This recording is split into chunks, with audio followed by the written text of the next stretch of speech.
এটাই ইসলাম। অসুস্থ, আপনি যদি শুধু দোয়া চান সুস্থ হবেন। চিকিৎসা করা সুন্নাহ। যেই রোগ হয়েছে ওই রোগের চিকিৎসা নেওয়া কি সুন্নাহ। আল্লাহর হাবিব অসুস্থ হলে চিকিৎসা নিতেন।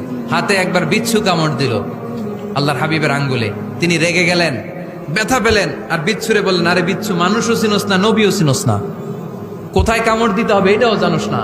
কিন্তু কামড় যখন দিয়ে ফেলছে বিশ্বনবী ব্যথা পাচ্ছেন।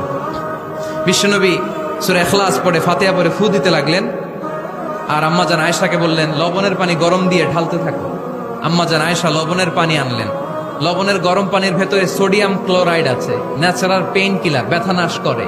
আম্মাজান আয়েশা গড়গড় করে লবণের পানি ঢালতে লাগলেন, আল্লাহর হাবিব কোরআন পরে ফু দিতে লাগলেন। পানি ঢালা শেষ, গড়গড় করে লবণের পানি ঢালা শেষ, বিশ্বনবীর দোয়া পড়া শেষ, এর মধ্যে আঙ্গুলের ব্যথাও শেষ। কারণ দুইটার সমন্বয় হয়েছে, দোয়াও আছে, দাওয়াও